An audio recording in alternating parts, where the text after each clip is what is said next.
My name is Franz-Albrecht Oettingen-Spielberg, and I've dedicated my life to understanding and hunting Europe's most magnificent game species. Join me as I share my passion and field experience in the management and pursuit of my favorite five, where conservation, ethical hunting and sustainable management guide every decision we make.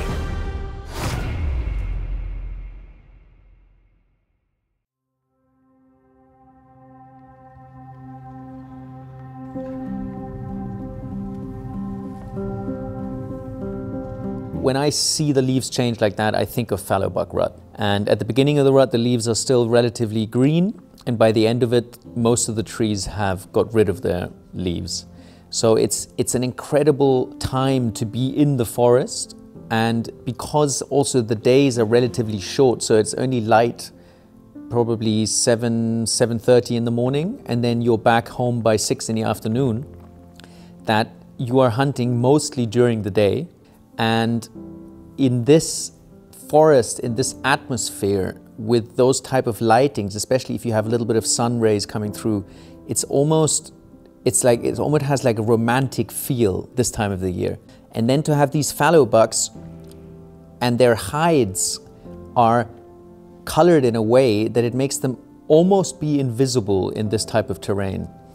And I think it's a very challenging hunt because fallow deer are very day active, so they have incredibly good eyesight.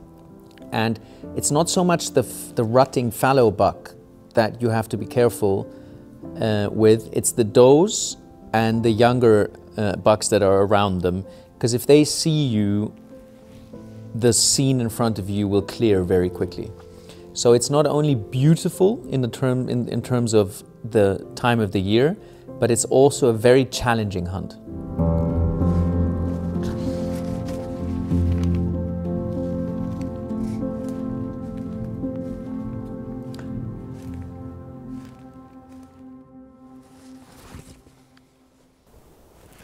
Another early morning start. Work after the black fallow buck. I think we've got relatively good chances. The main point is getting to a high seat without disturbing any fallow deer. So we're going to go in as calmly and quietly as possible, and then hopefully be there once we have good light. And at some point this morning, hopefully the black fallow buck will be on the meadow in front of us and give us a good shot. But anything is possible in the fallow rut. I mean, he could have had a fight overnight, not be there, or another buck could have taken over. So, keep our fingers crossed.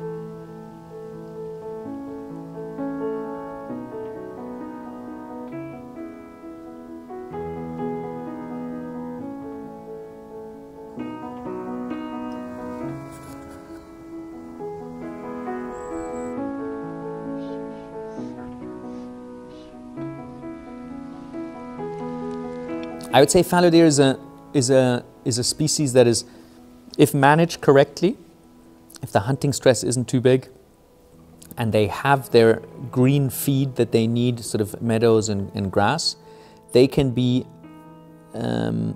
coexist with a forestry managed forest very well. I think roe deer and red deer, also if they're managed correctly, they can also coexist very well.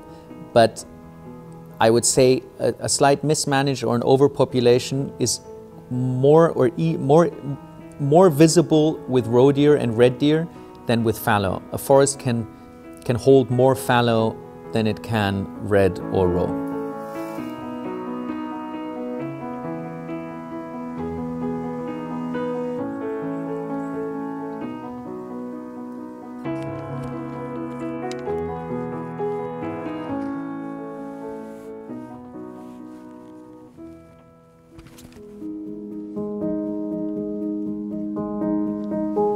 Now this black fallow buck that we're hunting is really a special buck for me. Not only because he's the first black fallow buck I'm ever hunting, because I've never had the possibility to hunt one that is actually of the right age, but also I've known him for 4 years. So I think he's 8 to 9 years old now.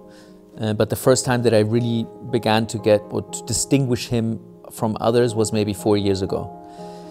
And he lives on our hunting area all year round. I know where he is when he casts his antlers, I know where he is when he grows them, and I know where he comes to rut, and then I know where he usually goes after the rut. And he's just got a special place on or in our hunting area because we have so much history with him. And yeah, I think he's just a fantastic looking fallow buck this year. He's got this extra point coming out between his brow tine and tray tine. So he's got a bay tine, which for fallow bucks isn't that usual. And then he's got this huge thorn coming out his right back shovel, which is probably this long and quite thick. Those are two things that he didn't have in the last few years, and again shows that if he didn't have this black hide, I don't think I would have been able to recognize him this year compared to what he looked last year. Last year, he was, from the form of his antlers, he was very similar, but he was missing this big thorn and he was missing the bay tine, and then he just looked like a relatively normal fallow buck. So for me, being able to hunt him is just a special story. I think any animal hunted that you have a story with, that you've known for years, just makes it that much more special. And I'm sure lots of you can follow me when I say that. If you follow those animals and you can learn so much from them, and then when it gets to the point to hunt them and when they're at the right age, it's just a very special moment. He's about 300 meters away in a gully. And he has quite a lot of does with him and other smaller bucks and spikers. But I don't see any other chance than try and stalk into him, because we can't shoot from where we are now. But it's risky, and I'm not 100% sure how far we'll get, but we'll do our best.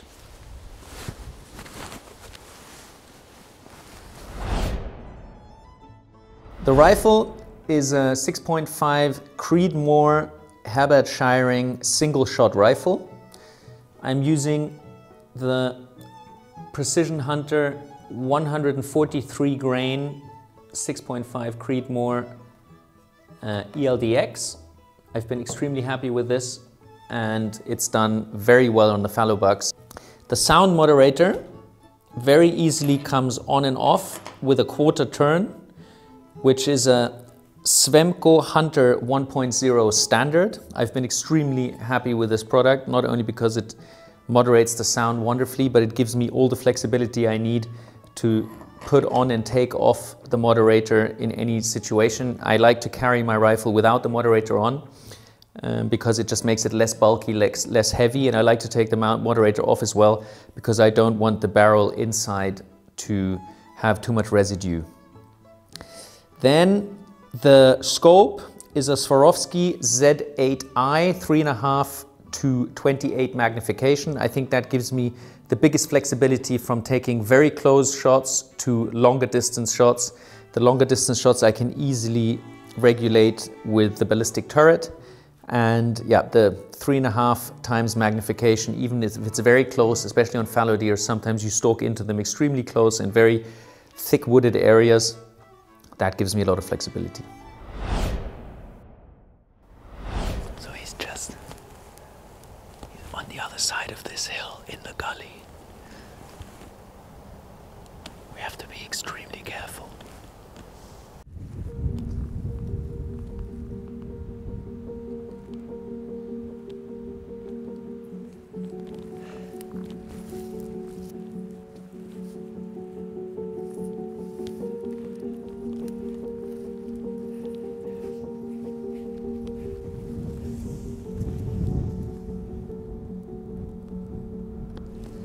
I think it's interesting where fallow deer rut. I think The main point is that the bucks move in the areas where females live all year round, mostly. Fallow bucks and does are completely separated for 11 months of the year.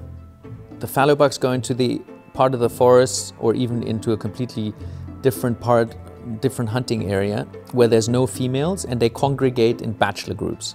And the females live in the same area as they always live. Where do they live? Where they have natural food, cover, and no stress. And then the fallow bucks slowly move into that area, and usually rutting places are where there's water, because fallow bucks don't eat during the rut, so they need a lot of water. Cover, food for the does, and water hollows where the bucks can either drink or they can roll in to get rid of insects, etc. But I've also seen areas where the bucks don't have any fixed rutting places, and they just run behind the females wherever they're going at any particular point in time. So it's very, very broad on how fallow deer rut, and it depends very much on the area, how high the density is, how many bucks there are in proportion to does. All of that makes a big difference. I've also seen areas where fallow bucks congregate in very big groups, and there's maybe 20, 30 fallow bucks, and the females come in to that rutting place. And it's said that some females, and that also happens with red deer and apparently also roe deer, that the females remember the bucks from year to year, and they will only mate with one particular buck. Of course, that's very difficult to prove in an open area where you have the difficulty of not being able to distinguishing by putting a collar, for example, that you can follow them exactly. But it's what I'm trying to say, there's a huge variety in how fallow deer rut, where they rut, and it very much depends on the area.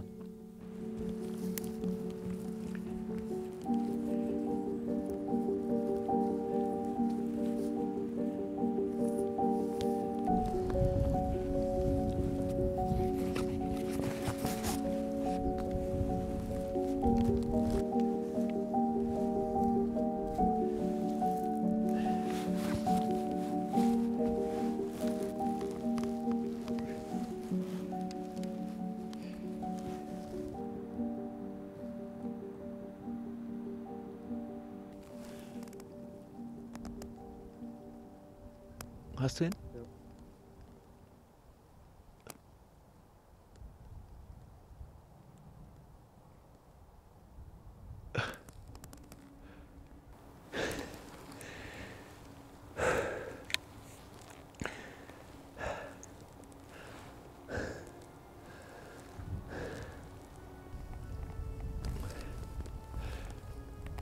Du hast ihn, oder?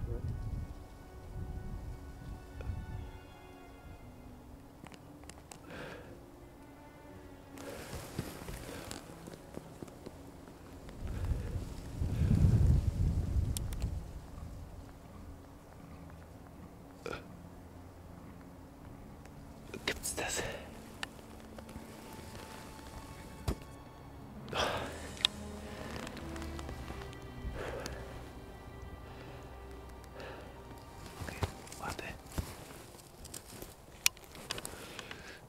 Passt?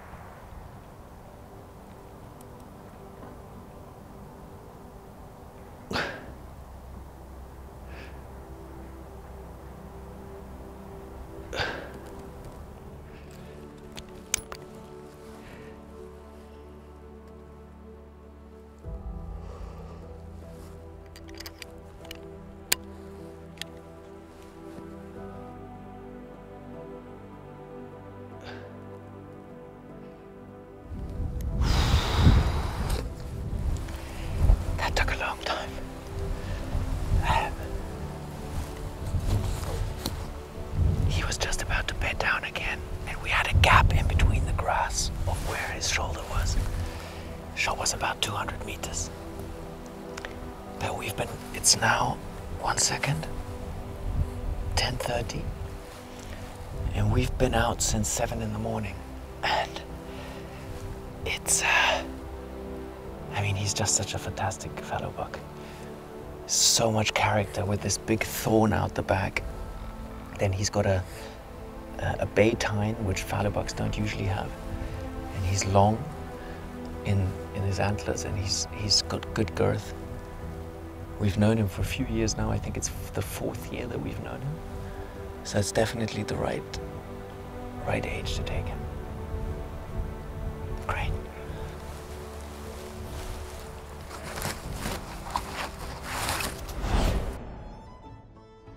As a bipod, I use the Spartan bipod, which very easily comes on and off with a magnet that comes into the front end of the stalk, the forend.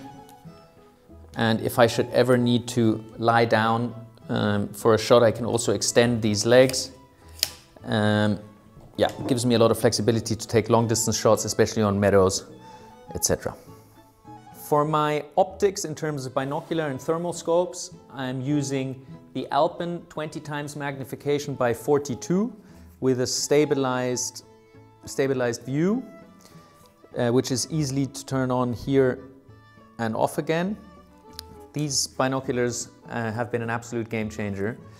I've used them now for probably just under 6 months, and they're extremely light. They're only 640 gram. I love the 20 times magnification, especially to judge trophy size, but also age. And I use them for any type of hunt, even if I'm calling roe deer, and most of the time I'm looking at bucks within 50 meters. The detail that I see with 20 times magnification is just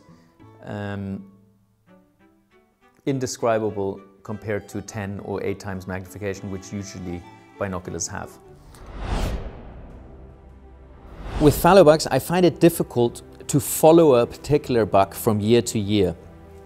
Some bucks have very similar trophy growth every year and have something special in either side that keeps regrowing every year, and then it makes them easily distinguishable.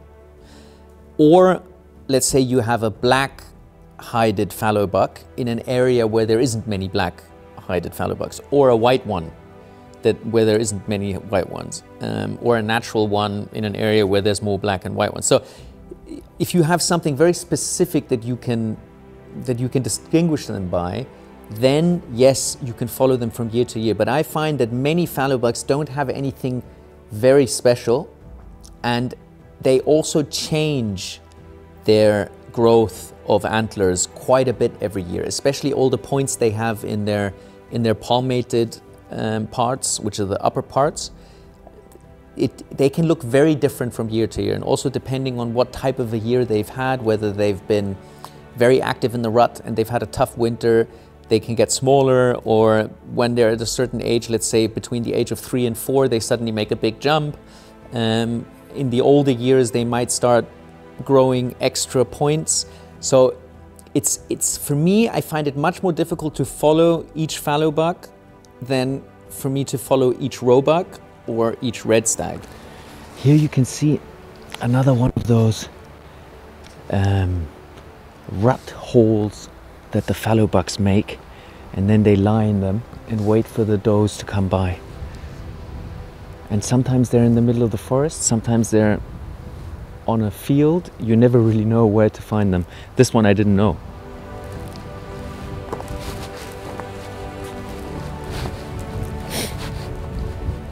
Here you can see again, it's a typical place that a fallow buck will urinate and mark his territory. And here on the lower hanging branches is where they also leave their scent from their facial glands, and they mark with their antlers, and they do that along most of the borderline between field and forest. And yeah, it's a scrape basically. I think you would call it a scrape. But that's something that's very common to fallow bucks or fallow deer.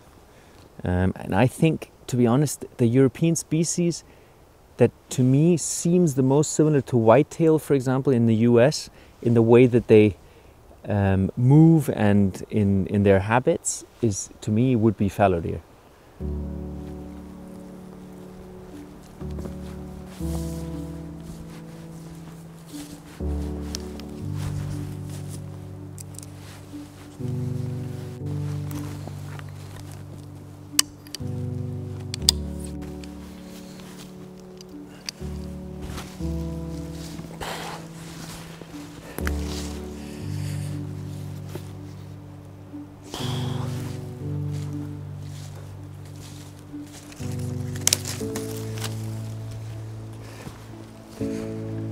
Last bite to honor the animal.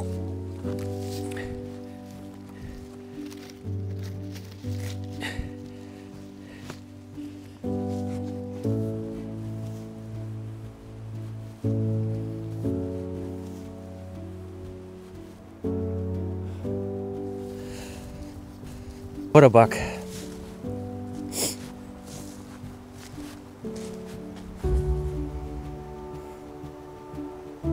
Big body.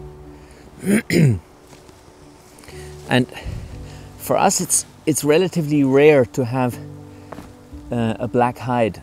Usually ours are, I would call them the natural color, which is the sort of brownish color of these leaves, and then with the white spots.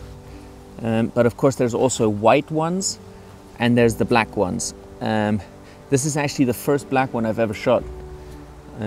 So they're not very common, and what a black one it is. I mean, you can see here this big thorn coming out the back, which is pretty heavy. Then he's got long antlers.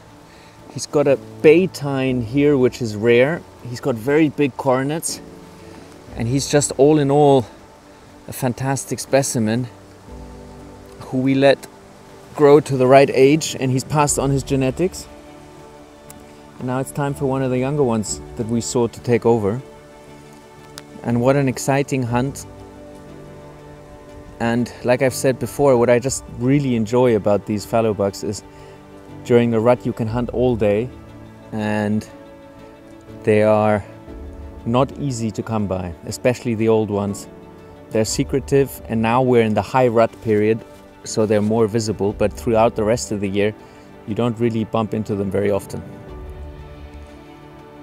Yeah, and I mean, in this type of surrounding, what more could you want? It's the best, absolute best. That's also why they're one of my favorite species.